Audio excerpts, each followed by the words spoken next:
Guys, feel free. Paul. Coach, first loss of the year, that's just 1 for 10. We found 10 shots. Just kind of broke this one down for us. What we saw.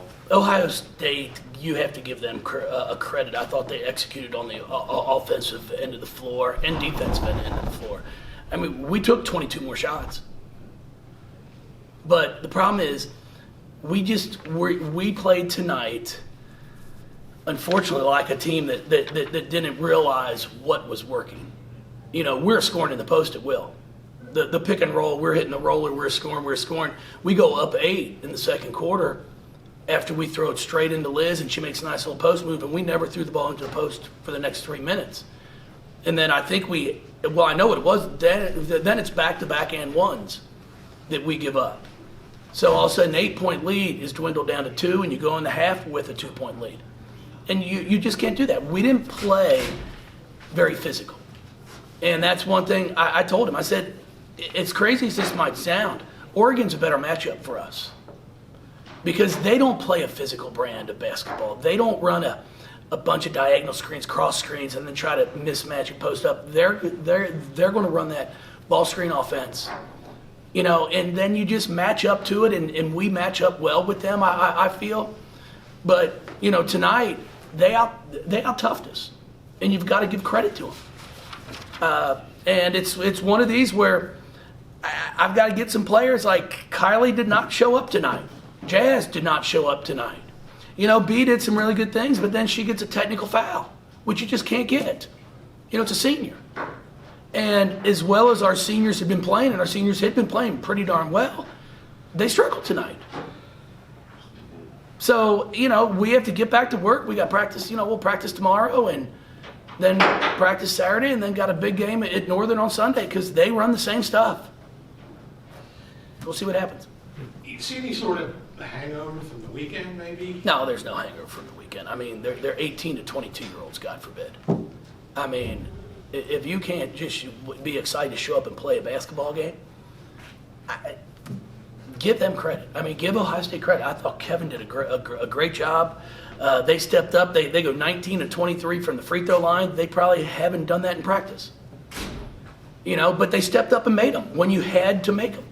We go 7 to 12 at the free throw line. So it hurt us and helped them.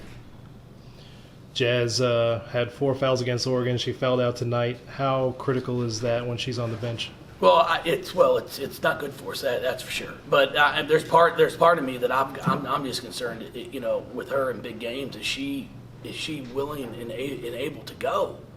Because she picked up some just foolish fouls.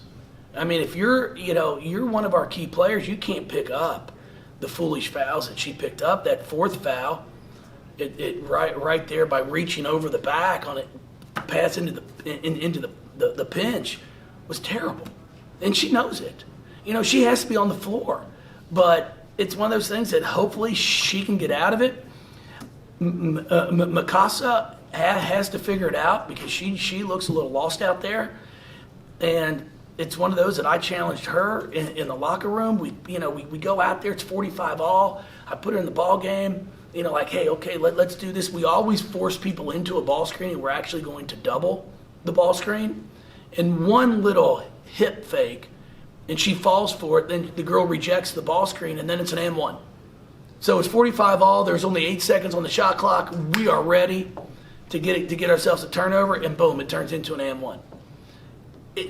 We did not, as good as we were for 3 games on a scouting report, we were that bad tonight. We sat there and said 23, Coach Purcell kept saying, is a walking bucket. It's what she does. She puts the ball in the dang basket. She goes 3 for 3, 2 from 3. I mean, we sat there and told her, you can't let her get an open look, and she just open look after open look. Is there perhaps a tendency for Dana in those late game situations to want to put things on her shoulders and maybe feel a little bit of the pressure too much? No, I don't think so. She's the one that we have that can get by people. I mean, she can create something for others. That last layup, I thought she had it. I thought it was a great take. If that goes in, I think it cuts it to 4 or to 3 even. But unfortunately, the ball didn't go in. But we have a lot of work to do. I thought we did a better job tonight of not turning the ball over. B ended up with 4 of our 11. So that's an area that we're going to work with her on as we have been. But overall, at least we're cutting those down. But it's just something that, unfortunately for us, we had an opportunity to really try and get things going on a roll. But we'll just have to watch some film and get back at it because we were not very good today. Eureka came in at the end and was doing some really hits at things and trying to bring his team back. Just talk about her progression this year so far. Well, she knows she understands the game. She knows how to play. She ends up going 4-7 for us from the field. Scores 8 defensively. She does some good things for us. But we're still working on the language barrier and some different things. I wanted her to foul there at the end, and she just switched and didn't foul. But I'm really pleased as a freshman for what she's been doing. And they gave us every opportunity to come back and win that game. Some of the shots that they took at the end there, we couldn't have asked for them to take a better shot for us. And then we get the rebound, and then we can't go down and convert. Our tempo was terrible. We walked to screens. We walked off of doubles. We didn't play with the energy and the passion you have to play with every night if you're a top 10 ball club. I feel like I have to ask. There were times when whistles came when they weren't expected, times when they were expected they didn't come. You just talked about tempo. Do you think that influenced the way your team's No, tempo?